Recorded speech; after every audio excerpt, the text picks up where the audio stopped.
Қазақсыздар ма? Elhamdülillah Kazakmısın. Özünüz olmayı жақсысыз ба? Жақсымыз. Қалдарыңыз қалай? Elhamdülillah Allah'a şükür.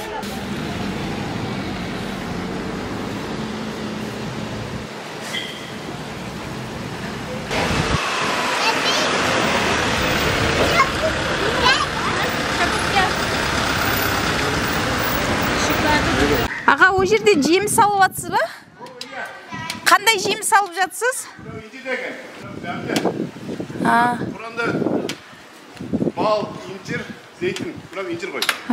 Инжир ма? Қазір аға. Инжир көп өседі екен, неде бартында көп өседі екен, тақтан. Кішкене бүйтіп көтеріңіз аға, мен қолым жетпей жатыр. Көп. Аха. Қандай дәмді аға? Öte demli koy.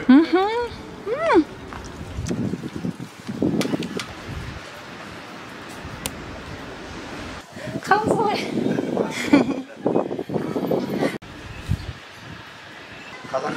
Иә. Терезеден басын шығарып қарасаң, қазақ көресің. Мен кейде апамға айтам. Менің осы үйім, жұмысымға алыс. Болды, осы үйді сатып жіберек, жұмысқа жақын жерден бір үйге көшіп алайық десем, енді мен ренжімеймін деп болады балаң, өз білген жаса дейді де, 1-2 сағаттен айтады. Ай, Нұртен балам, мен мына терезеден басым шығардып, қазақтың төбесін көрмесем болмайды екен дейді. Қазағымның іші алтын бесік емес бе? Біреуінің төбесін көрсем жырғақ балам. Сәлеметсіз аға. Сіз де қазақсыз ғой, е? Қалыңыз қалай аға?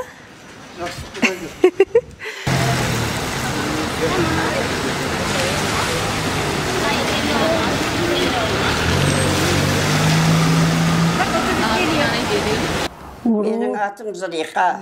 Туған жерім Алтай. Алтайдан 6 жасымда айырылдым.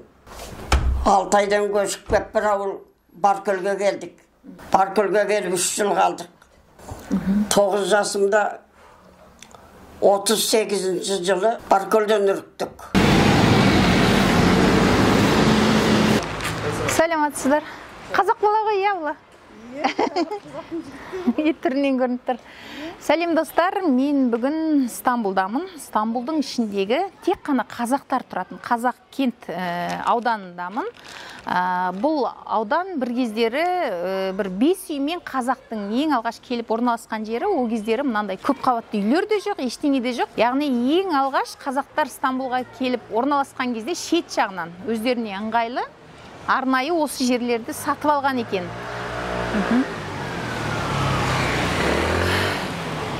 Енді достар, өздеріңіз білесіздер, Стамбулдағы қазақтардың тарихы бірсыпырасы Ауғанстаннан келген болса, бірсыпырасы сонау Шығыс Түркістаннан кезінде саясаттың салдарынан жаяу Гималай тауын асып, шөлден өтіп, Пакистанға келіп, Пакистанда бірнеше жыл тұрып, содан кейін Стамбулға келіп орналасқан қазақтар, олар Алтай ауылында орналасты, одан кейін Измирдегі Салихлиде орналасты, және бір тобы осы Стамбулдың шет жағынан қазақ кентте орналасты. Бірақ қазір бұл аудан қаланың ішіндегі үлкен бір ауданға ұласып кеткен.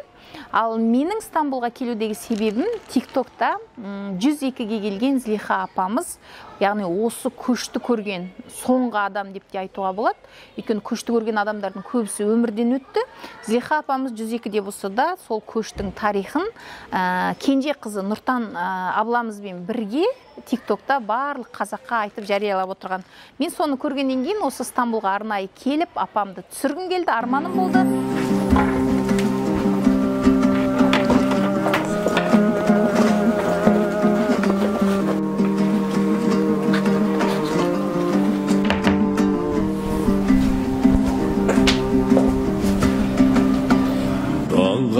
Қаладан да қалжырадым, аңсадым әсемін домбыраның. Кетермен жүріс атпен жолға шығып, қазақтың шырқай халық әнін пашыркен. Мен өрлеп қыран құлдап тасып жаса, өркеші өткен бермей басымға сай. Сорғалап қайың терек сәскеде жауған жаңбыр, ақырласай пашыркен. Anne, hayırlı taң. Тұрдың ба? Жақсы жаттың ба? Allah'a şükür. Шай ішейік, ha? Таң атты. Bismillah. Oy men. Bugün ayağın tartılıp vurdu mu? Ha, tartıldı mı ayağın? Ayağım tarttı. Oladı. Çay içip alayım, odan кейін ben may жағып берем, bola mı? Hazır çayımızı içeyimiz, dərimizi içeyimiz. Таңдарыңыз осылай басталады ғой, Iya, tanımız osындай бастайды. Апа негізі өзі жүріп тұра ма үйдің ішінде? Көбінде өзі жүреді. Жаңғыз таңғы таңертең өзім көтеріп шығарам. Iya. Өзім көтеріп шығарам. Нақты жасы 102 ғой, иә? 102 жасқа келді. Енді қазақта қосылатын жас бар екен, оны біз қосқанымыз жоқ. Mаңымда мың бүктеліп дала жаса, құрдасын құс салдырып аң аулатсай.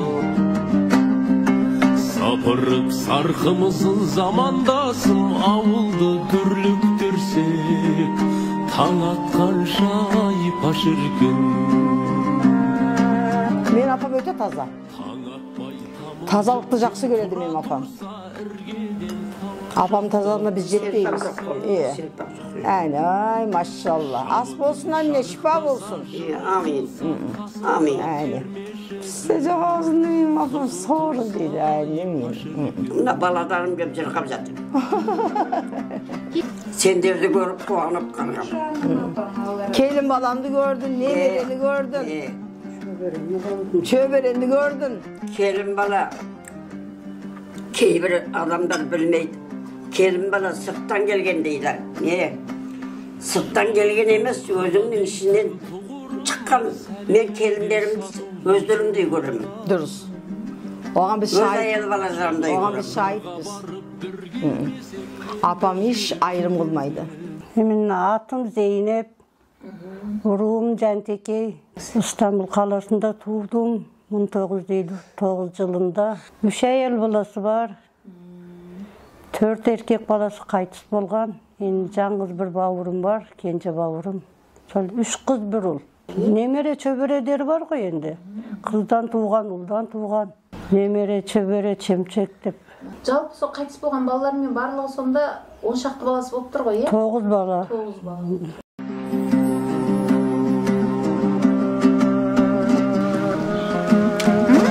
Қарап.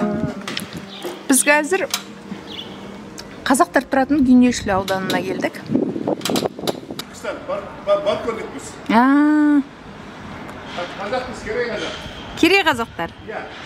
Не керей қазақтары инжир жинап жүр.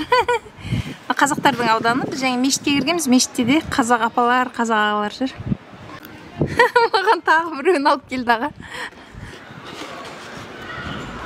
Тақияңыз күшті екен аға. Осы жерге тұрамыз, осы мешітке қараймын ben. Мешітке қарайсыз ба? Өзім пенсиядамын. Мешітке қараймын. Қазақпыз. O кезде Қазақ кент деген ауыл болатын. Қазақ кент деген ауыл. Кент деген былайында қала секілді. Иә, кент қала деген сөз ғой. Мектеп қазақша жоқ, иә аға бұл жақта? Қазақша мектеп ондайлар жоқ па? Қазақша Türkiye'de ұлттық мектеп болмайды. Былайында көп болмаса. Былай. Ал қазақ бармыз ғой. Көп болса бір 20-30 мыңдай қазақ бармыз. Қазақстан сондай екен. Bizler kelinde Türkiye'nin İstanbul'un inciri. Buna bak. Kim bağı? Sıkan bırak ustasa. Bunun sırtı nege жасыл? Yok. Жасыл bu. Buna bal koymuş. Evet ağa. Al. Dursun bence balını. Medine vereyim. Ağa özünüz tanıştırıp ketmiş жаңа. Ben özüm Ayhan Semiyam Kurtuluş. Özüm 1969 yılda 56 yaştamın. Özümüz orta yüz kerey kazakpız. Süyegim Molko. Eke çeşemiz 1953 yılda Türkiye'ye köşüp gelgen kişiler. Türkiye'nin azamatımız. Əzər bala çağam olsa da Türk'te cumusta. Özüm nemerem var. Odan кейін Мынакisi. Сәлеметсіз апа. Мынакisi Қазақстан. Қалыңыз қалай? Қазақстаннан келіп жүрсіз ба? Оралман ғой. Оралман. Қазақстаннан келсе оралман деп айтасыздар ма? Bizim осы жерде көшіп барған ғой. Алматыда біз Көкөзек деген ауылда отырмыз. Сіз аға ол кісі Қазақстанға көшіп барғасын сол жақта оралман деп айтып жатсыз ғой, иә? Мынау біздің үй ғой, сол жерден кеткен. Ya bәріміз көршіміз ғой. Ылғи кеп тұрасыз ба үнемі апа? Мен асығып кетіп бара жатырмын. Жоқ, үнемі осы Стамбулға қайта кеп тұрасыз ба? Осы екінші күн кетемін. Жарайды. Жолыңыз болсын апа. Тойға келген. Тойға келген ме? Немересі той жасағым соған келген. Соға кетіп барам. Құтты болсын. Бақытты болсын апа. Ya maşallah. Jenekesің ғой. Ya сондай. Осы жерде біздің бала күніміз осы жердің жөн ғана қазақ ауылы болған. Ол кезде bizim үлкен кісілеріміз бие байлайтын, қымыз сауатын, ешкі, қой, тауық, қаз. Соның қайты ауыл секілді болатын. Жөн ғана қазақ бар болатын осы жерде. Бұл жердің бәрі бос еді, үйіміз жоқ еді. Сол біз қазақ біраз кең жер аламыз деп İstanbul'un шет жағасына келіп едік, әзір бірақ толып кетті. Ар жағына шейін ана қарсын бәрі бос жер болады ғой. Неше үй келдіңіздер сол қазақ кентке сол кезде? Қанша адам үй алды қазақ? Жерде 200 семья бар. Әзір оның жартысы басқа жерлерден жер алып, үй алып кетіп жатқандар бар. Оның ішіне қабат-қабат үй салып, түріктермен араласып кеттік.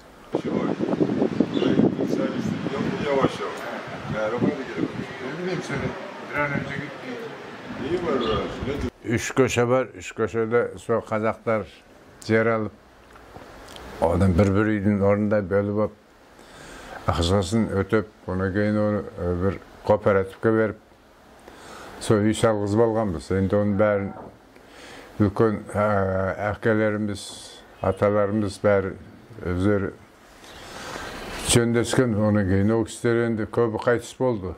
Енді одардан қалған кәрілер біз 72 жасындамын. Шай алып кел жатсыз ба аға? Иә. Ой, рахмет аға, Алла разы болсын. Мен сіз бір жаңағы ательеңізге байланысты бір нәрсе көрсете ма деп ойлап жүрмін ғой. Жоқ, ательеге асырға түсеміз, әзір қараймыз. Өзіңіз туралы айтыңызшы аға. 72 жасындамын дедіңіз, аты жөніңіз, неше ағайындысыз, бауырларыңыз осында ма, балаларыңыз бар ма? Аллаға шүкір, біз атым Абдулсаттар çok білем.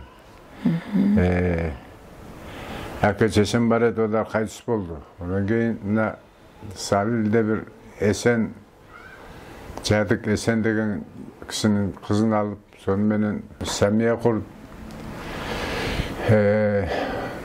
Мен 6 ағайындымын. Мен осы жерде жалғыз қалдым. Басқасын бәрі 4-ü, 2-ü Fransiyada, 2-ü Germaniyada. Olar 4-ü de erkek. Bir əpəkəm var, o Manisa Salihli деген жерде. Тұра. Benim özüm 4 balam var, 2 kız, 2 oğlum var. 10 ömrüm var.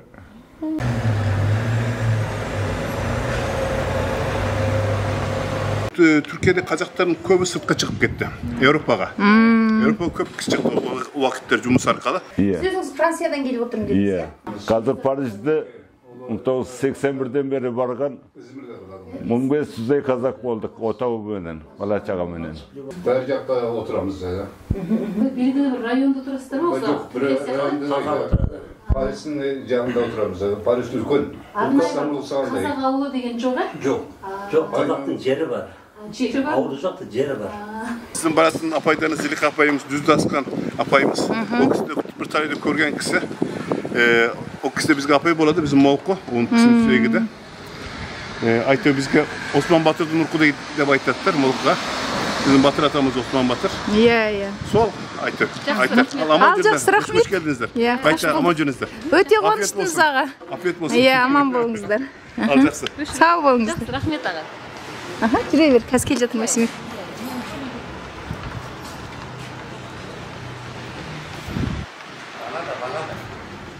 Neler, sen de bir şey. Mına next geleceğiz bunu. Çıparaya. Сәлеметсіз. Қалыңыз қалай? Жақсы, жақсы. Mına var mı? Mına жерде мен инженер şeyde қарап аттақ. Келген-кеткенге таратамыз. Осыны ма? Herkes bәрі tanыс қой. Bәрі tanыс. Маған дейді, маған берді. Özü uyumuzga aparamız da kançalik жетпейmiz. Сырттағының бәрін не бересіз, е? Ал, жақсы аға, рахмет.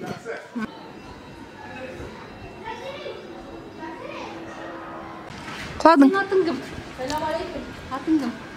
Есімің не? Сәлематсыз. Қалыңыз қалай? Біз апаға қонаққа келгенбіз ғой. Қазақсыз ба? Өте қуаныштымын. Қол болғаңыз тағы да. Мына жердегілердің бәрі қазақтарға деймін, е? Қандай бабың бар? Так, мына оюды қара. Ama Kazaksınız değil mi? Evet. Kızır atı. Kızır mı atın? Karındasının atı kim? Püsüne. Atın püsüne mi? Atın da çözün ne için? Adını söyle. Hüsna.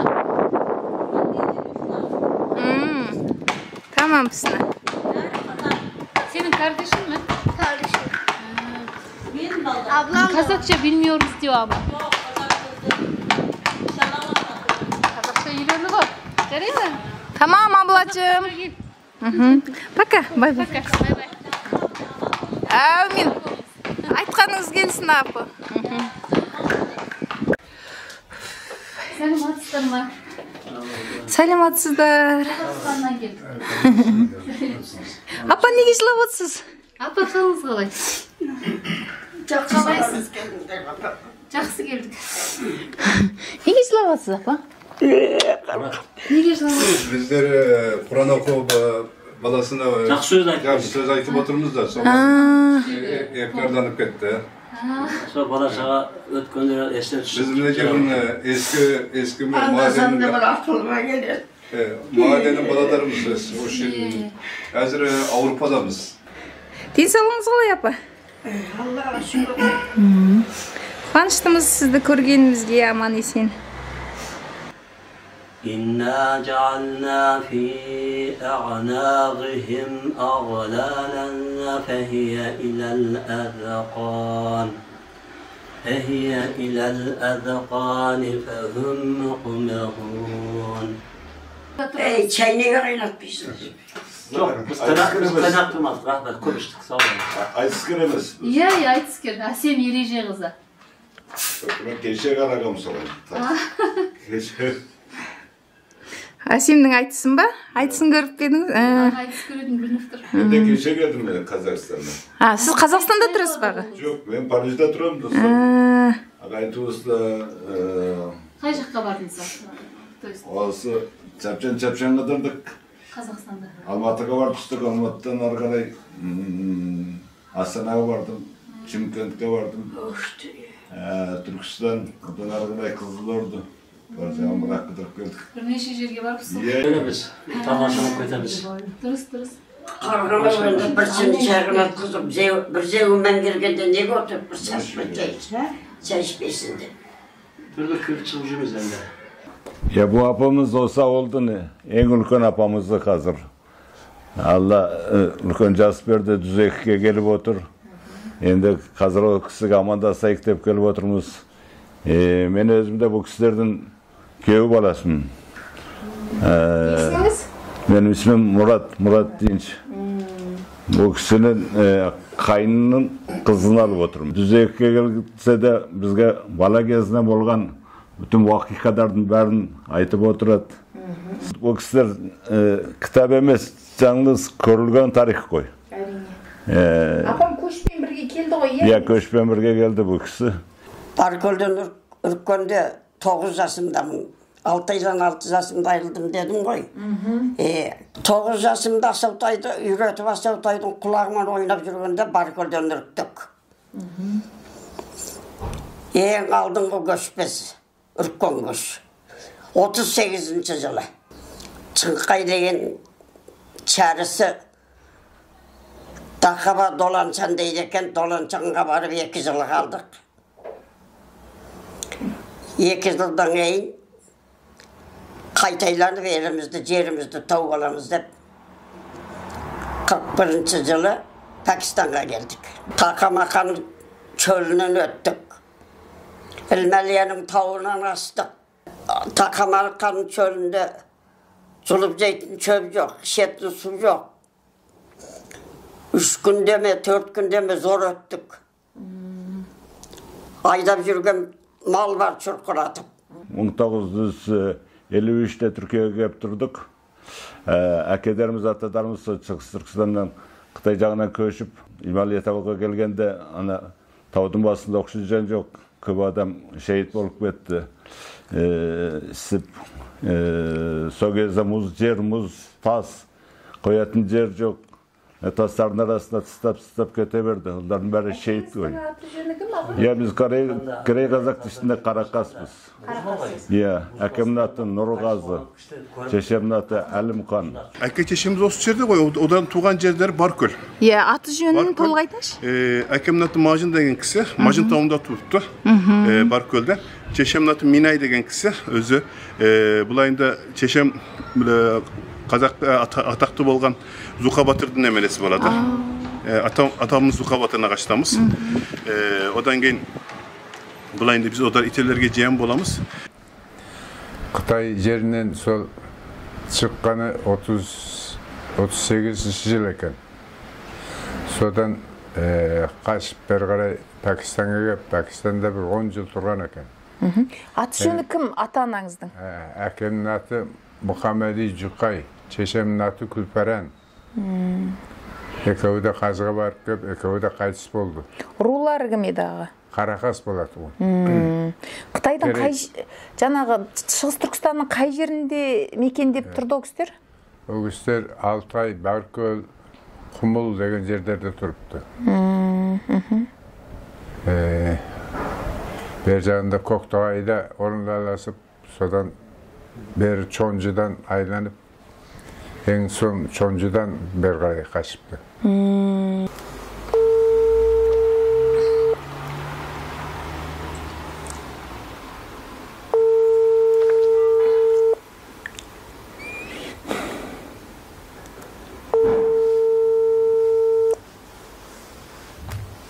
Мына кестені сол жеңге өзі тіге ма, аға? Alo. Alo. Ne yapacaksın? Ben de astım. Ya, geçen gün evdeyken vardı ya Ali geçmeyi duruyor. Menajerde bir Kazakistan'dan gazeteci gelip bizim uyda bir kahve içip жатыр. Mine. Саламатсыз апа, қалыңыз қалай? Жақсы. Денсаулығыңыз қалай апа? Шүкір. Сізді камераға түсірейін дегем, көрінбейсіз ғой? Çıktım böyle yapmak. Аға былай қарайсың, сонда жарық болады. Апа, қалыңыз қалай? Şükür. Allah'a şükür. Қандай жақсыңдар ма? Жақсымыз. Сол қазақ кенттегі қазақтар түсірейін деп, Злиха апамды көрейін деп келген ғой. Сол даладан ағаны көріп, видеоға түсіріп, сол сұхбат алып жатырмын. Жақсы. Салихлі қалай, бәрі жақсы ма? Şükür. Айтырмын, шешем бар, 90 жасына келді. Жақсы болмай соған келгем. Алла жар болсын, аман есен жазылып кетсін апа. Сау бол. Алла разы болсын. Әумин, айтқаныңыз. Өзің қандай, жақсың ба? Жақсы, бәрі жақсы. Рахмет. Жақсы ағыз. Әумин, сау болыңыз. Сөйлесе беріңіз. Сау бол жаным. Сау болыңыз апам.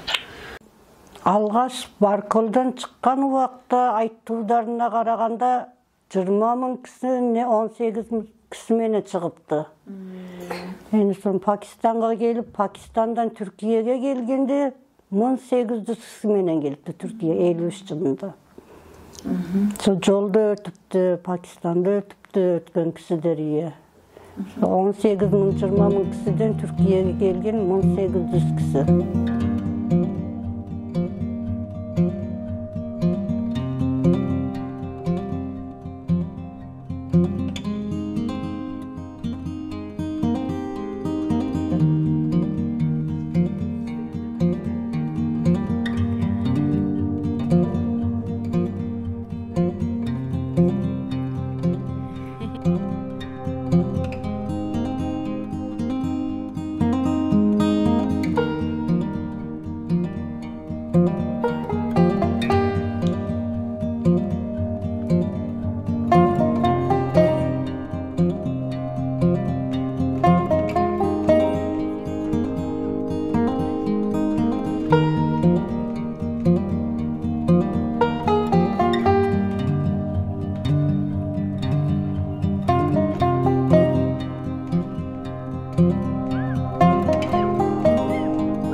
Altay Kazak ауылы ғой, енді Altay ауылына hoş geldiniz деген söz. Mine Altay köyüne hoş geldiniz деп жазып қойыпты. 1955'te ауыл құрылып, соның артынан 1960'ға келгенде қайтадан İstanbul'a көше бастады ғой. Халық сол қолы тері тіккен жұмыспен айранысқанда сол İstanbul'дан әкеліп осы жаққа тігіп қайта İstanbul'ға апарып сатқан. Ауыр келді де қайта İstanbul'ға көше бастады. Altay köy деген жерге Нидегі, Ақсарай деген жерге, онан Қайсар деген жерге, онан кейін Маниса Салихли деген жерге орындаластырыпты бәрін. Содан енді бәрі қол өнеріменен жан сақтап, тері киім істедік. Мен тері киім істедім, әзір оның бәрін істемей қойдым. Бұны істеуші едім, орыс бөлінгені кейін осы бәрі қаптап Түркиядан сол киген тіккен киімдерімізді алдыменен ақшасын беріп кетіп қаптада келіп алып тұрды. Көшті бастаған кезден мұна Birleşmiş Milletler дейміз. Бардығы қабылдаған бүтін қазақты қай жерге келіп тұрсаңдар тұра беріңдер. Америка ішінде, Авропа ішінде бардығы. Жалғыз біздің атадарымыз biz арғатамыз түрк қой. Түркияға барып тұрайық деп, сол Түркияға келген 1953-те біз қайтсек сіздерге қайтып ұйымдастырсақ дегенде, кейгілер мал бағайық деп сөзкөсін. Ниде деген қалада Alтай ауылы. Иә, мен сол жерде тудым, сол Alтай ауылында тудым. Иә, Alтай ауылында тудым. Сол жерде тудым, бірақ İstanbul'da өстік. Енді Avrupa'da kardaydık.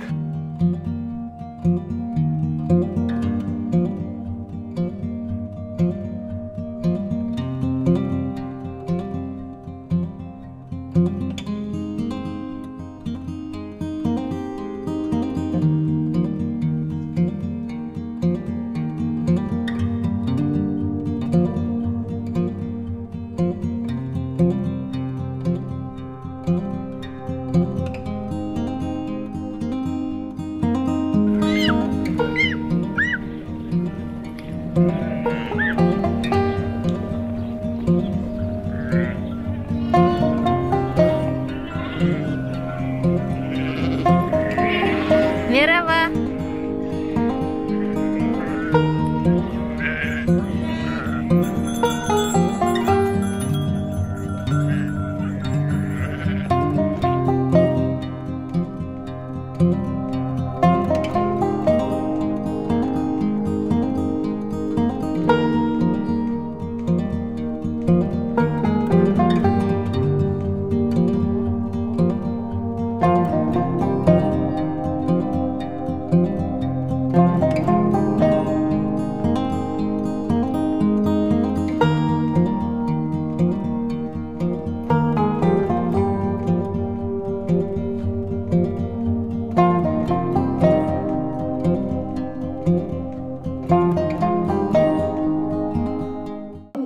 Төрт ауылдан бір ауыл шығып, үш ауыл қалып отыр ғой. Сонда Жаңғыз ағасы қалыпты. Сол Жаңғыз ағасынан 9 жасында айырылған ағасыны 62 жасында 87 жылында Үрімжіге барып көріп келді ол кісі. Атамыздың аты Толымбай Чаңия деген кісі еді. Чіріп жатқан бай. Жалғыз қызы менбін, жалғыз ұлы сол кісі болатын ағамыз. Мен өлсем өлейін. Менің басыма бір қара бұлт айланды. Мен өлсем өлейін, сен өлме деп, отауы бөлек болады оғында. Ентісі бөлінбеген, ентісін бөліп беріп, шуылдатып отырып, арқан соғып бөліп, ағамыз тістап кеттік. Ол ағамыз біз кеткенен кейін бізді сағынып, мен жынды болдым деп, артымыздан келгеннен қағаз беріп, ол қағазды оқығаннан кейін Толымбай Чаңия деген атамыз өзі жылап жүріп, барған жерімізде 1 жыл ғана жашады, 1 жылдан кейін қайтыс болды. Сол Дүнгеннің жерінде қалды. Дақаба Доланшы деген жерде. Атаңыз сол атамыз. Не жағдай болған сонда сөйтіп қашу үшін Сонда енді мына Қытай өкіметі Құран оқымайсыңдар, намаз оқымайсыңдар деген соң бұлар енді Құран, намазды оқытпаса біз бұл жерде қайтып өмір сүргенбіз. Қайта қайтқанымызда ойбай бұрынғы жолымыз ұзақ болды. Енді бір қысқа жолменен жүрейік төтелеп деп. Төбеттің жолына түстік қой, енді қайтарда. Төбет менің жерімді неге білдіресің, неге менің жерімден жүресің деп ол төбет атысып. Төбетті білесің бе? Тибеттерді айтып отырсыз ғой? Тибет. Басын дел болды, аяғында жау болып, атысып отырып. Төбеттің шекарасына келгенде төбет қамап алды бізді. Өлтіреміз сендерді деп.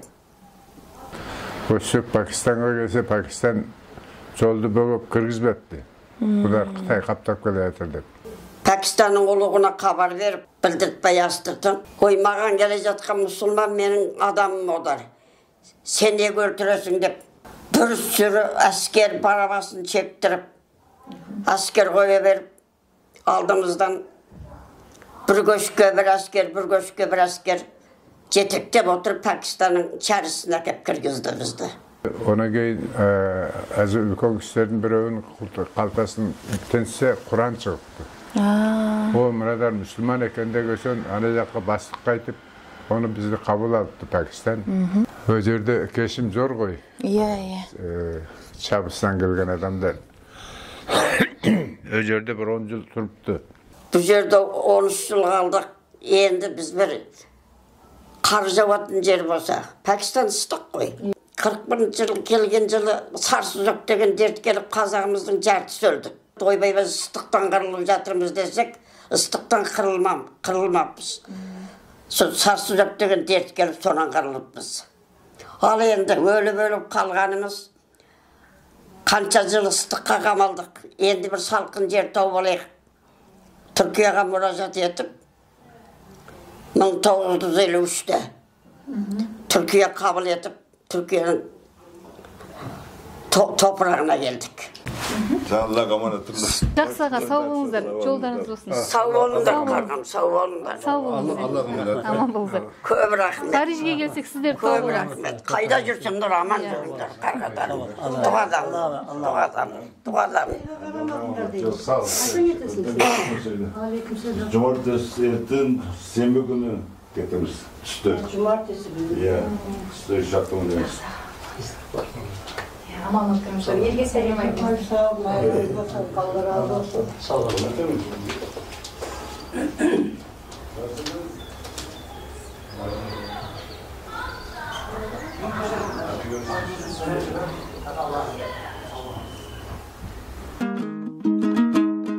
Апа, шешем менің Керейдің қызы ғой.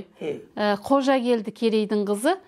Сол кісі үйде істігіп отырғанда да үнемі ән айтып отыратын. Сол құлағымда қалған ғой, халық әндері. Айналайын ақ жүзің, айдан аппақ сендей жарды, ер жігіт қайдан таппақ дедім аяу. Көрген адам қасыңнан кет алмайды, мұз үстінде жүргендей тайған ақтап дедім аяу. Алма ағаштың гүліндей ау, текеметтің түріндей ау, өтіп заман бара жатыр сізден бізге біліндей ау. Аяғыма кигенім бұлғар етік сәулем ай, табанымнан барады ызғар өтіп сәулем ай.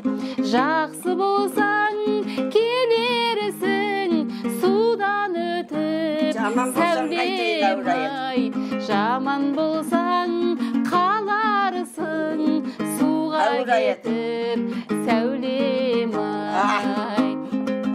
Аху сәулем сәулем сәулем сәулемсің, басымдағы дәуренсің, жақсы болсаң сәулемсің, жаман болсаң әуремсің.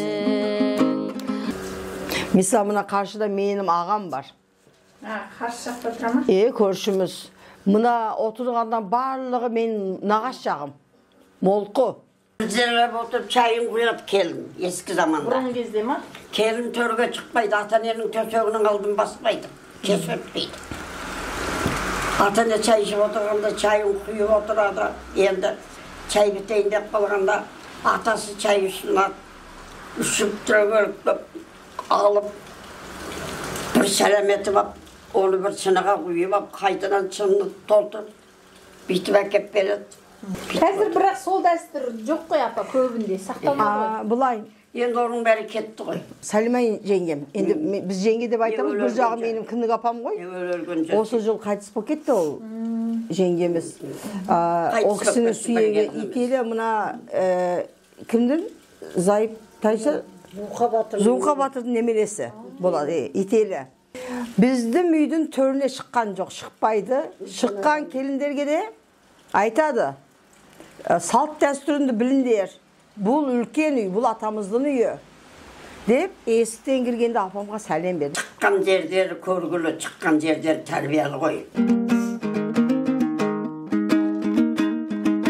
Ақ көңіл ағызайын, әннің майын, жас дәурен шалқып жатқан айдындайын. Шығады ашы даусым, әнге салсам қалқадай, сен есіме алған сайын.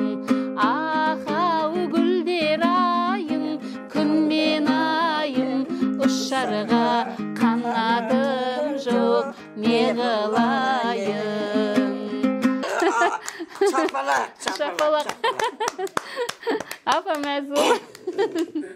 Домбыра, күшті домбыра екен. Көп рахмет. Апа аман болсын, баян өлгей дейді. Баян өлгейде жасалған домбыра. Қақтырдым қара кердің жез тағасын. Қарағым өзің ақын сөз табасың. Көсілген көмекейің ақын болса тауып айт, үш бұл сөздің мағанасын дейім. Үш бұл сөздің мағанасын кім тауып айтады? Ал осын сұрастырыңдар жақындардан. Үш бұл сөздің мағанасы қандай деп папа? Мен айтпайым ғой, мен енді ол басын айттым, аяғын айтпаймын. Ақын дегенде ақындайын, сен ақынға мен ақын жақындайын. Айтатын өлеңіңді жақсылап айт. Қарып бурадай, жан басыңнан тақындайын деп, қасында чоп өтіп барып отыра қалады тұрмызды. Күшті болды. Алып келеді. Келетте тізерлеп, отыра қалып, бір ауыз өлеңін айтады. Аман жоқ, сәлем жоқ. Қарағым, аман бысың, аман жолын білмейтін жаман бысың. Қазақ салты емес бе амандасу. Жол жора білмейтін адам бісін де біліп әкетеді, оның кейін арқасынан өлім келе береді. Оның кейін қасап сосын біраз отырып алғанын кейін бір-екі ауыз өлеңін айтып ап. Сізбен айтысады ғой, апа? Шешем асыл, сүйек асыл еді. Ителі Базарбай деген кісінің қызы. Шешемнің аты Күлчә, әкемнің аты Қамза. Әкемнің атын сұрасаң Қамза Батыр. Салтанатпен тіккені торғын жатыр. Қайсың мені жеңесің айғарағы, өлеңімге күректен келе жатыр. Бай, молодец. Мен апам ойындан суырып шығаратын ақын ғой. Абайдың әнін айтайық. Алыстан сермеп, жүректен тербеп, шымырлап бойға жайылған, қиуадан шауып, қисынын тауып, тағыны жетіп қайырған. Толғауы 90 қызыл тіл, сөйлеймін десең өзің біл. Басында ми жоқ, наданның, көп айтса көнді, жұрт айтса болды. Әдеті надан адамның, бойда қайрат, ойда күз, болмаған соң айтпа сөз. Жарайды, жарайды. Шапалақ. Рахмет, апа. 13 жасымда әкемден айырылдым. Сол Пакистанда ма, апа? Иә. Пакистанға келдік. Келе сала қазағымыздың жартысы қырылды. Түңлік ашылмай қалды. Өлгенді қоятын кісі жоқ. Бір үйде құлап жатқан, сырқат болып жатқан сар сүзектен жығылып. Ауыз десем череп, екі аяқ ісіп көл болып. Пакистанның адамдары өлгендеріңді бізге бер. Біз қояйық. Біз мұсылманбыз. Біз кебіндейік. Біз жуамыз десе бермей. Оның кейін аяқ жағында сасып бара жатқаннан кейін солар Пакистанның адамдарын ұрду дейді. Одарға бердік. Одар жуып жайып одар қойды. Бір жазық бірақ толды ғой, бір жазық. Елсін хан деген атамыз бар ғой? Елсін хан, о кісінің ұру таспике ғой енді. Ол кісіні мына қанша жылдың алдында Пакистанға барып, о кісінің қамырыны тауып алдылар. Мұнан депті Пакистан неге депті бүйтіп түрбе жасап, шей қылдыңыз, қорғап, күрметті зиярет жері. Бұл қамырдан депті ақшам вақтында от жанат депті. Бұл әулия қасиет деп Елсін хан. Біз Пакистанда отырғанда бізден айырылды. Жана Елсін батырлар ма? Елсін хан айырылды. Қазір апа айтып алсын. Айырылғанда қайтып айырылды. Біз жерге кетеміз. Біз жеріміз бен еліміз тауып аламыз деп кетті ғой. Қайта артқа кетті ма, апа? Пакистанда. Бір Памыр деген жер, қар жауатын жер екен. Жері жақсы екен Пакистанның. Әгі жерде осы жерге біраз тұрып, орны қайық деп сол жерде тұрғанда қайтыс бопты. Сол Қамыр Пакистанда, Памыр деген жерде. Памир жоталарында болып тұр ғой. Жерге бара алмай қалды. Елсін хан өзі жас қой. Сол алғаш өлгенде 20 жаста ма? Сондай. Бізден бір күн бұрын көшіп кетеді, орғадың көшіп кеткен жұртына біз қолып отырып, артынан еріп отырдық. Еріп отырдық. Жол бастаған кісілер солар. Біз артынан... Елсін ханның көші деп айталатын содан екен ғой, апа?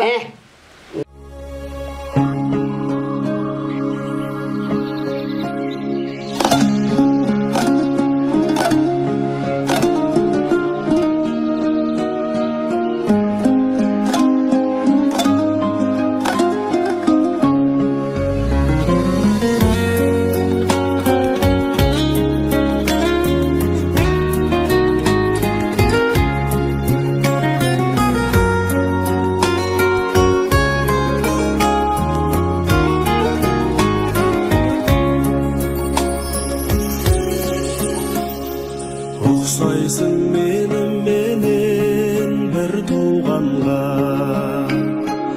ұқсайды мінез құлқың бір туғанда, анамның саусағының табы түскен, ағатай жан қалтаңда құртың бар ма?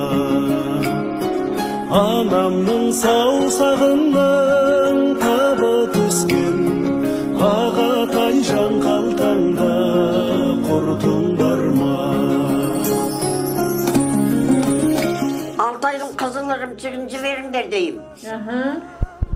Қозының маяғыменен үйтқан жаңқас болып қызыл ірімшік. Кесек-кесек болып тұрады ғой, содан жібер дейім. Жібере ма соны? Иә, жібереді. Қытай жаққа саудамен. Мен сауда істеймін. Тауар жіберемде. Мен өзім барып көрмесем де о жатын кісілері бірақ мен танитындар. Ол Түркиядағы апай деп айтаттар да. Сонда мисал Қазақстанға келетін жолаушы болғанда, апамның қызыл ірімшігі, Алтайдың құрты, неменеге салған сарымай, қарынға салған сарымай. Jiyeni bärini Altay jaktan Kazakistan'a jiberettir. Kazakistandan bizge akelip berettir. Apamın rızdığı sırttan keledi. Kudayga mün bir şükür. Sosun kele koy. Apamın nemeresi. Yok, çöberesi. Nemeresinden tüygen çeviresi. Gel bir selam ver. Ana üstüm yalanıştı. Bu da daman salim olmaydı. Şunu aytayım. Bu da daman salim olmaydı. Bu olmaydı. Azıcık jastaq ursup jüremiz de ursak da payda yok. Biz Türkbüz, Türkiyalıkbız dep çığa geledi bäri. Жүректеріңіз ауыра ма? Сөйтіп айтқан кезде. Ауырады. Bilmeyim, менің жүрегім ауырады дейді. Апамдың çöbelesi var. 3,5-4 жасқа келдім Kevser Esma. Eskiden kirге салып biz onunla қазақша söyleyimiz. Неге? Құлағына сырға болып қалсын қазақтың сөзі. Misal kеш ақшам мен келгенде оған бір іш киім бірдеңке алдым да оған қуанып мамасына мына маған кигіз деп киіп алып одан кейін былай айтады. Мен дамбалымды берші дейді. Ай оны естіп алып мен десін ананы құшақтап алып ай жаным менің құлыным менің қазақша сөйлеп жатыр деп. Мына шайыңыз ғажап екен. Мына екінші кесе бітірдім. Қаймақ қосылған Түркияда ақша жоқ деп кім айтты? Біздің Алматыда Мару деген қызымыз бар. Осы жерде университет оқып, сол жаққа барып тұрмысқа шықты. Әлі уақытқа шейін мен WhatsApp-тан апайымға айтады, Зейнеп апайымға. Türkiye'de hiç нәрсені сағынбаймын дейді. Сіздің шайыңызды сағынып кеттім ғой мен. Зейнеп апамның шайы бар? Иә. Ол менің апайымның шайы дәмді болады. Bu kim balası? Nemerim. Apasının ne? Çöberen. Çöbürüm. Nemerimden tuğan çöbürüm. Merhaba. Selim. Yani canınla oynadım. Selim'i siz beydi. Sonra sizde. Hoş geldiniz. Hoş geldiniz. Hoş gördük. Adın kim? Adını söyle. Adım. Senin adın ne? Kevser. Teyze Esma. Teyze Esma. Kevser Esma. Ne? Bucakta baladağı ekat berettir. Ne güzel. Biraz uzun olduğu için. Kevser diyoruz. Aha, Kevser diyoruz. Şeydi söyleyeceğim. Apasının bağıp жүрген serkesi. Apasının erkesi. Erkesi. Bağıp жүрген serkesi. Bağıp жүрген? Batı türlü serkesi. Valediz. Bu apasının şöberesi. Amin de balalarım kolca İsa'mene bata. Amin. Yoldaşlarım olsun kıdırata. Amin. Peygamberim casın versin. Bay devlet, ketmez ırız, keng değil versin. Dastarkanlarına bereket, denlerine sağlık versin. Apaların doğaya bastayı versin, ırızlıkta çanaraktan tastayı versin. Mal menen bas versin, ömür uzak jas versin. Allah'dan ne tilese tileğine jetkizip muratına jetkizsin. Kayda жүрse balalarım aman жүрsün. Amin. Denderi sağ olsun. Apaların doğada, kargım her zaman doğada. Allah. Amin. Amin. Amin. Amin. Amin. Amin. Apar doğaya çukurta verip ben unutup sözüm. Sözümde unutup kalım kargım. Anne düz 2 jas degen Allah'a mün bir şükür az bir jas yemeyiz. Biz mene senin kenje kızsın hazır özüm 60 yaşa gelip oturmum. Men hazır Aziz aytkan özür unutup oturmum. Mün bir şükür жақсысın anne. Ben Altay'ın toprağında tuğam. Kuvatlı. Altay'ın suyunu içtim. Maşallah. Socağına bana kuvat buladı. Her nesli kuvat buladı. Yüreğimde turadı ben. Sizlerin suyekleriniz asıl. Asıl. Sol sebepten.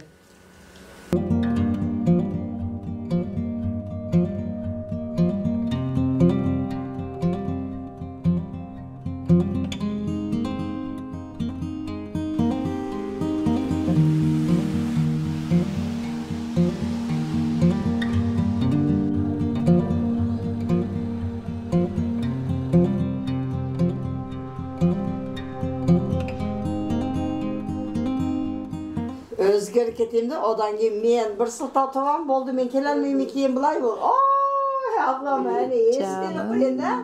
Oy maşallah maşallah. Қызыңызға. Маған жауып жатсыз ба? Алла разы болсын. Қолым бос шықпасын деп жауып отыр ғой. И жаным абылам. Көп рахмет, Алла разы болсын. Біз өзі 3 қызбыз бізде де. Біз сияқты. Иә. Сіздер сияқты сондай 3 қыз жақынбыз. Бір-біріміз десе жанымызды беріп. Бізде сол. Мысалы, ең үлкен апайым Зейнеп. Бұдан бір кішкене апайым бар, Фатима деп, Ойкелінің келіні. Қыздың кенжесі мен. Енді мен сыртта жүрем ғой. Апайым мен үйде. Соңында не бірдеңке ақылдаса болса, біз 3 қыз ақылдасамыз. Біраз қараңғы көрініп тұр. Мынау біздің бетіміз мына жаққа қарап тұрғаннан кейін болып тұр ғой. Я, ол бәрі қараңғы болады. Апама келдім, аман есен жеттім. Апамның баққан балалары маған орамал жол болады деп орамал жауып жатыр, Алла разы болсын. Апамның несін, жолын бізге берсін. Амин, амин. Ападан жасыны берсін, апаныздың жолыны берсін. Амин, амин. Allah ne тілесең, тілеген тілегіңе жеткізсін қарғам. Құмыр жастарың ұзақ қап. Мамаңа да көп сәлем сөйлеп қой. Жақсы бір қазақтың жігітімен кезігіп, той істеп, тұрмысқа шығып, бала шаға, шөбереге, өбереге араласып кетсін. Шын жүрекпен тіледім. Сол қызығыңды естейін. Амин. Сол қызығымды естіп, сол Қазақстанға келуге жазсын, апа. Иншалла, иншалла, иншалла. Сол себеп апамды Қазақстанға сені тойынға апарам. Мына үшеуміз қатар жүріп, жолға шықсақ, артыма қарамаймын, үйім деп, үйді де сағынбаймын. Mesela мен апамдан бір күн алыс, мен жүре алмаймын. Шын айтам, жүре алмаймын. Қорқам. Келгенге көп рахмет. Сіздерге де рахмет. Мына алыс жерде. Апайыма да рахмет. Апам аман отсын енді. Уақыт шығарып келіп отырсын. Жолын ақ жол болсын. Аман есен жүр. Енді білген қазақшамен айттым ба? Өте әдемі қазақшаңыз. Өте әдемі қазақшаңыз. Ана тиктокта да видео чегіп айтам. Мен Қазақстанда емес, мен Түркияда туылып өстім. Дұрыс айтасың. Bizim Türkiye'mizde қазақ мектебimiz жоқ. Biz мына әке-шешелерімізден, ата-апаларымыздан, үй, семья ішінде үйреніп отырған қазақшамыз. Енді бізден кейінгі не болады оны біле алмаймыз. Дұрыс айтасың. Мен сыртта болсын, үйде болсын, қазақ тілімді осындай сөйлегенге мен мақтанам. Күшті сөйлесе әдемі. Мен қазақпын. Қаным қазақ, рухым қазақ, жаным қазақ, мен қазақпын. Бітті. Жаным. Сау болыңыз. Қалай күшті. Апайымнан терезеге шықты. Көріскенше.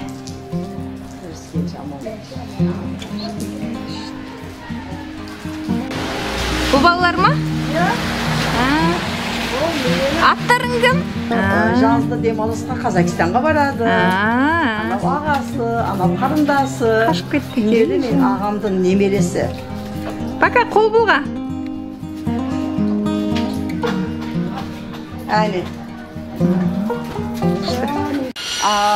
Бар көл, ертіс сияқты мен жерде 5 көсем кеп қазақтың Алтайдан келген аталарымыз келген жерден аттанып беріпті. Осы жерден, е? Иә, мына біздің мына үйдің көшемі мына жер Байтик. Байтик, е? Байтик. Мына жағы Баркөл. Баркөл. Енді мына жақ Ертіс. Міне мына жүрген жолымыз Алтай деген 5 көшеге атадарымыз өз келген жерден аттанып берген. Бір корона вақыт болды ғой. Корона вақытында үкімет көшеден аттан өзгертіп тастады. Нөмере берді. 1389, 1400 қанша деген нөмере берді жаңғыз. Мына интернеттен әзір Google'дан қазақ кент деп кірсеңіз, бұрынғы Байтик, Ертіс, Баркөл деп сол аттар шыға келеді. Мешітіміздің де аталды. Мына мешітімізде 73-те қазақ атадарымыздың өз қалтадарынға ақшадарымен жинап отырып салынған мешіт.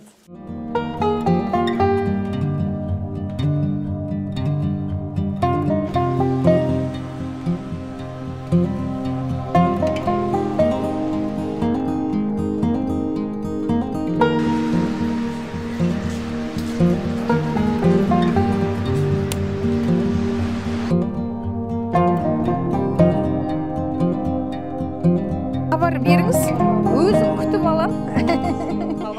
Құдайым жол беріп, дәм тастап барам. Келіңіз, келіңіз. Ата жұртымға барам. Қазақ еліне Türkiye'den жалынды, сағынышты сәлем.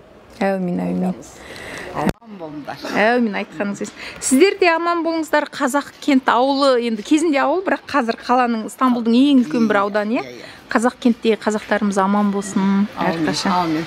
Ал жақсы. Dünyanın yer bir жағына тары секілді шашылған қазағымыз аман жүрейік. Сіздер о жақта, біздер бұл жақта. Аман жүрейік. Аманшылықтарыңызды тілейміз. Әумин. Hoş болыңыздар. Жолың ақ жол болсын. Әумин, айтқаныңыз. Ал кеттім. Аблacığım сау болыңыз. Жолың ақ жол болсын. Canım, рахмет.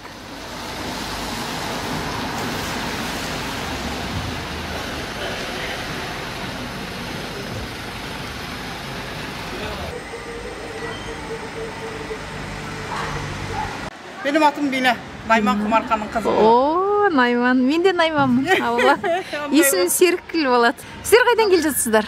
Biz özümüz meydanға bir күн жауын болды ғой. Рахмет жүріп келейік деп. Баламмен жүріп. Балаңызы, қызыңыз? Аты кім? Elif Gülbeyaz. Elif Beyaz. Gülbeyaz. Gülbeyaz. Мына қазақ кентте қашаннан бері тұрып жатсыздар? Қай жылдары келдіңіз? Biz 1980'de geldik. 80'de Zeytinburnu tuğan balamın. Babamlar 1951'de gelipti. Biz 1980'de bu жерге geldik. O жер қандай еді, абла, сіздер келген кезде? Енді ала bu жер. Жариян сөніп қалады. Түнде ападамыз бар, үлкен апамыз бар. Çeşem'nin maması. Koydun iş mayın, kuyruk mayın, cipbenen bilep mum jaup koyады, sonundan akşamda ders yapamız keyde. Soğan oturamız, asık oynayımız. Endi şu endi modern болып ketті ғой, şehir болып ketті bu жер. Öz tilingе yasak çok.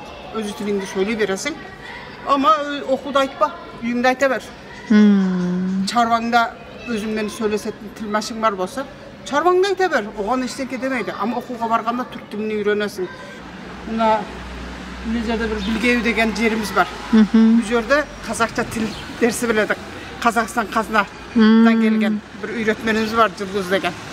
Сол молдамыз сабақ үйретеді. Соған барамыз. Балалар. Баладарыммен барам мен. Балалар үйрене ме қазақша? Үйрендің ба? Үйрендім. Қандай сөздер білесің?